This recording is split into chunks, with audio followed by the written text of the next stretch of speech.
નમસ્કાર, BS9 ટીવીના ચર્ચાના વિષયમાં હું જાસ્મીન આપનું સ્વાગત કરું છું। સમગ્ર દેશ અને ગુજરાતમાં અનેક કૌભાંડ થયાની ઘટનાઓ આપણી સામે આવતી હોય છે।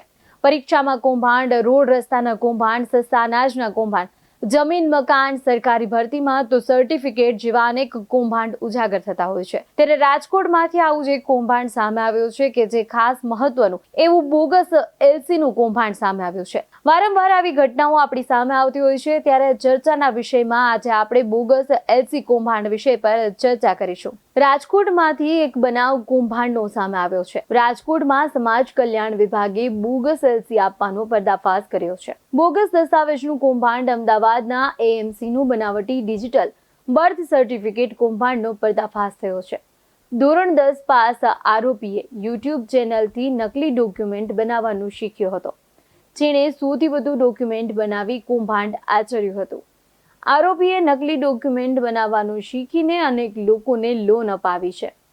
ફતેવાડીમાં કોમ્પ્યુટરની ઓફિસ બનાવી આરોપીએ અમદાવાદ મ્યુનિસિપલ કોર્પોરેશન રજિસ્ટ્રારના નામના સિક્કો, કોર્પોરેશનનો સિમ્બોલ તથા રજિસ્ટ્રારની સહીવાળા ખોટા દસ્તાવેજ બનાવ્યા હતા, જેમાં તે નકલી જન્મના દાખલા, વોટર આઈડી, લાઇટ બિલ અને આધાર કાર્ડ ઓનલાઈન બનાવટી દસ્તાવેજ બનાવતો હતો। ગ્રાહકોને ₹700 થી 800માં નકલી ડોક્યુમેન્ટ વેચતો હતો। આરોપીએ 100 થી વધુ નકલી ડોક્યુમેન્ટ બનાવ્યા હોવાનું તપાસમાં ખુલ્યું છે। અમદાવાદ સાયબર ક્રાઇમે એએમસી ડિજિટલ સર્ટિફિકેટ અને નકલી ડોક્યુમેન્ટ કેસમાં એઝાઝ ખાન પઠાણની ધરપકડ કરી રિમાન્ડની કાર્યવાહી હાથ ધરી છે। આરોપી પાસેથી કોમ્પ્યુટર, પ્રિન્ટર અને લેપટોપ જપ્ત કરી ઓનલાઈન બનાવટી ડોક્યુમેન્ટ બનાવીને કોણે આપ્યા છે તે અંગેની તપાસ શરૂ કરાઈ છે। અમદાવાદ જેવું જ નકલું ડોક્યુમેન્ટનું કારસો રાજકોટમાંથી પણ સામે આવ્યો છે।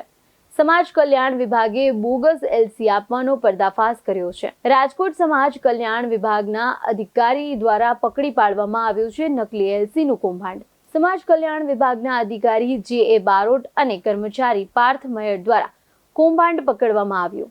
સમગ્ર કૌભાંડમાં એજન્ટે અરજદાર પાસેથી ₹3,500 લઈ એલસી આપ્યું હતું, જેના આધારે જાતિનો દાખલો નીકળી શકે।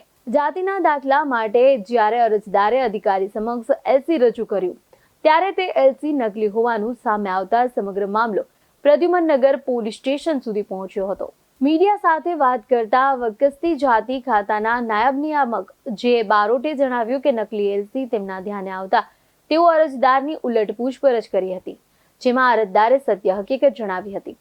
પૂછપરછના આધારે બહુમાળી કેમ્પસમાં બેસતા એક એજન્ટનું નામ સામે આવ્યું, જેણે બોગસ અરજદારને ભોળવી પૈસા લઈ નકલી એલસી આપ્યું હતું। અરજદાર અને તેના પુત્ર બંનેને નકલી એલસી આપી હોવાનું સામે આવતા પોલીસ દ્વારા પૂછપરછ શરૂ કરવામાં આવી હતી। ભાવનગરના મહુવા અને દેવભૂમિ દ્વારકાની સ્કૂલના નકલી એલસી હોવાનું સામે આવતા પોલીસ દ્વારા સમગ્ર મામલે તપાસની કાર્યવાહી શરૂ કરવામાં આવી છે।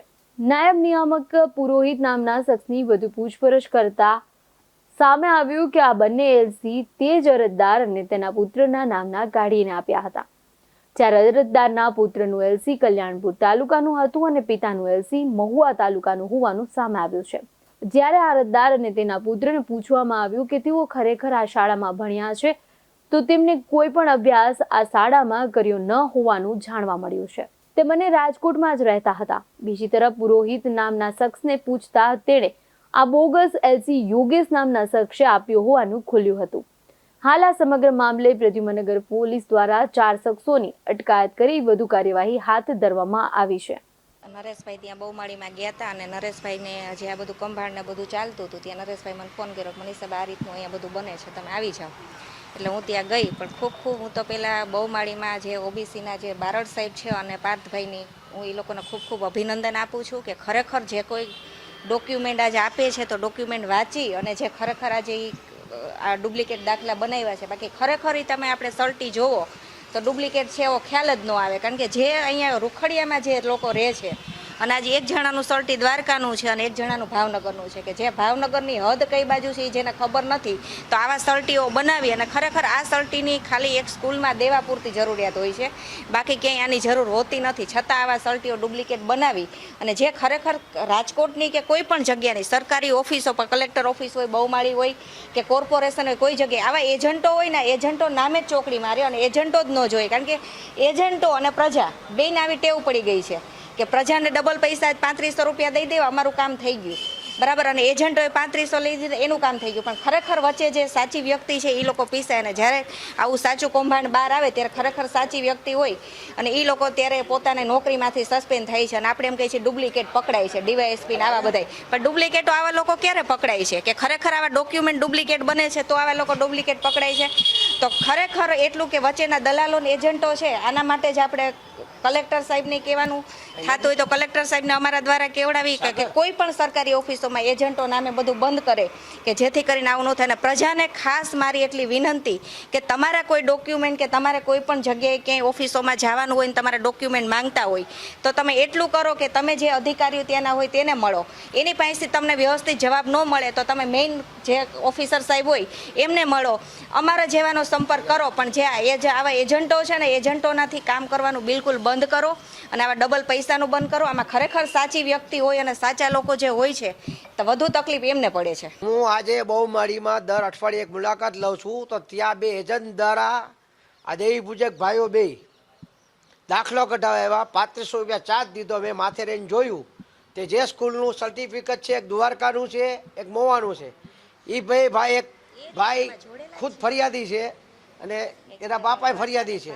તો આજે બક્ષીપંચના દાખલાની અંદર બારોટ સાહેબ એવા વ્યક્તિ છે, રાજકોટ માટે આપણે પંડ્યા સાહેબ ગયા પછી એવું બક્ષીપંચના સારા દાખલા કાઢે, જે સાચા માણસને દાખલા જરૂર હોય એની બદલે ડુપ્લિકેટ સર્ટી રજૂ કરી ખોટા દાખલા કઢાવવા આવી રહ્યા હતા. ત્યાં હું ઊભો, પછી એ બારોટ સાહેબને જાણ કરી, પછી એની આખી ટીમ નીચે આવી, ત્યાર પછી મેં મનીષાબા વાળાને જાણ કરી, ત્યાર પછી આજે આવી ફરિયાદી આ બે બને ભાઈ બન્યા. અને મીડિયાની ટીમને તો ખાસ કહું છું કે આવા બારોટ બહુમાળીની અંદર આવા 35 છે એજન્ટો કે તમે 2000 5000 દિવસે તમારા બક્ષીબંધના દાખલા ઘરે પહોંચી જાય. હું તમને 60% કહું, આના માટે અમે ટૂંક સમયમાં પ્રજાની વચ્ચે જાશું, તમારા સહકાર લેશું અને ઘરે ઘરે કહેશું. પણ જે 147 જ્ઞાતિ છે કે દેવી પૂજક લખેલું હોય તો જ એને બક્ષીબંધનો દાખલો મળે. અત્યારે જે ખમચીભાઈ જે કાંઈ લખેલું બક્ષીબંધના દાખલાના લાયક નથી.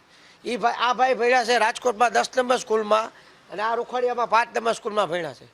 પૂછો. અને ભાઈ કેટલા પૈસા દીધા એજન્ટને? 3500 રૂપિયા, બરોબર. એટલે આટલી આપણી પાસે વિનંતી છે કે લોકોને જાગૃત કરો. સરકાર જે કરતી કરે, પણ અધિકારી બારોટર સાહેબ અને તમને હું અભિનંદન આપું છું કે આવા ગરીબ માણસોને કોઈ લૂંટે નહીં. શું નામ તમારું? સૌસીભાઈ શામજીભાઈ વિકાણી. સૌસીભાઈ, તમે એક નકલી એલસી રજૂ કર્યું, કોના કહેવાથી રજૂ કર્યું અને કઈ રીતે અરજી કરી હતી જાતિના દાખલા માટે તમે? જાતિનો દાખલો અમારે કાઢવાનો હતો. એમાં અમને એક સાહેબે કીધું હતું, બારીએ હું ગયો હતો, સાહેબે કીધું હતું કે તમે સોમવારે જજો, એટલે કે તમને અહીંયા કને સાહેબ તમને અહીંયા કને જાણકારી આપશે, તમે એમને મળજો. તો હું સોમવારે ગયો હતો, પણ ત્યાં કને નીચે બેસે ને ભાઈ, એ મળ્યા, એ કે નીકળી જાય છે કે તમારે ઘરે ખર્ચો 3500 રૂપિયા દીધા હતા. કોને દીધા હતા તમે? મેં દીધા હતા એ ભાઈને. કયા ભાઈને દીધા હતા? કશ્મીરી હે ભાઈ. નામ બેસે છે ક્યાંય? આપડે બહુ મારી નથી. બારે બેસે છે કે અંદર ઓફિસમાં બેસે છે? બાર. અને શું કહેવામાં આવ્યું?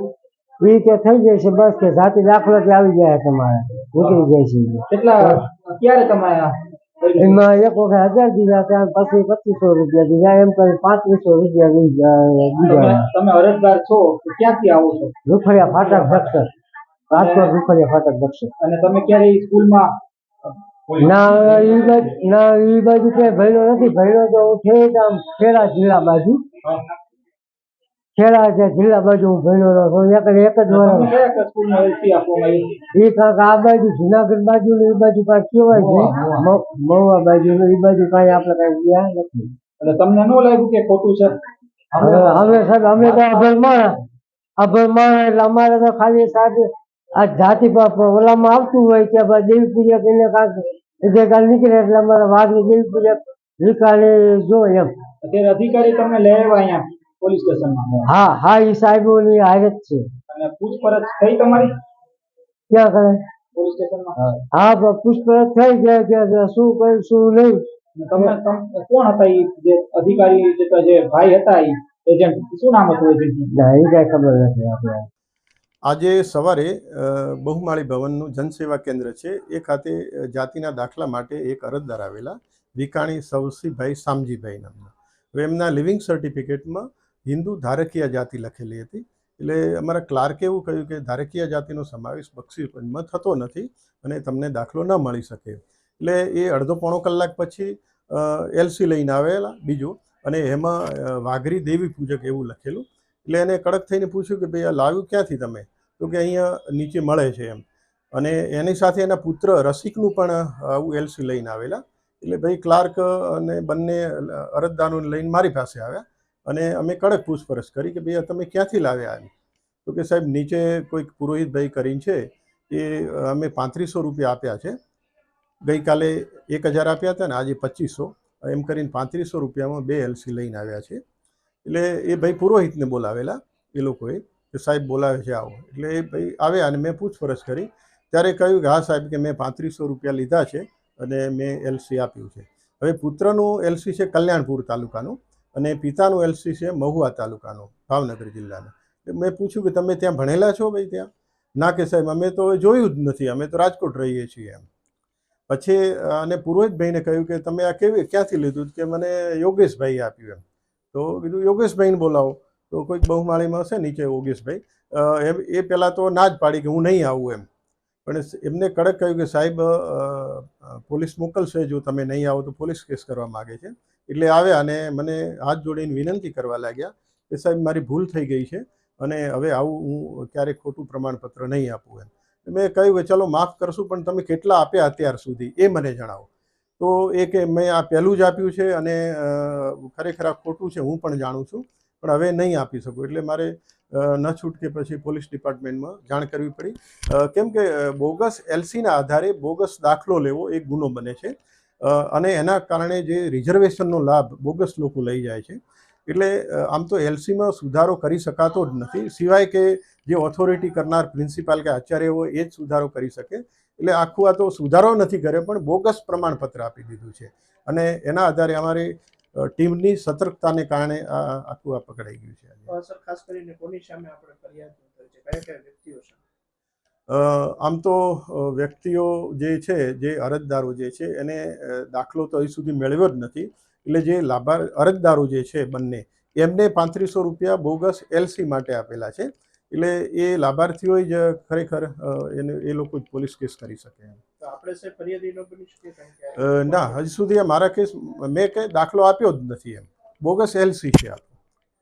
પોલીસ દ્વારા શું કહેવાયું છે? પોલીસ દ્વારા એ લોકો કાર્યવાહી કરી રહ્યા છે અને એ લોકોના નિવેદનો પણ લઈ રહ્યા છે અત્યારે, અરજદારોના અને જે એજન્ટો છે એ બંનેના. તો જે રીતે લોકો ખૂબ જ મહેનત કરી અને જે અભ્યાસ કરતા હોય છે પરીક્ષામાં સારા ગુણ મેળવવા માટે, ત્યારે આવા એલસીના કૌભાંડ છે, જેવા અનેક કૌભાંડો આપણી સામે ઉજાગર થતા હોય છે કે જેને લઈને કંઈક ને કંઈક ખેડૂતો છે કે કંઈક ને કંઈક જે લોકો છે, વિદ્યાર્થીઓ છે, તેના ભવિષ્યમાં પણ કૌભાંડ રૂપી જે ચેડા થઈ રહ્યા છે, ખૂબ જ મોટા પ્રત્યાઘાત પડતા હોય છે.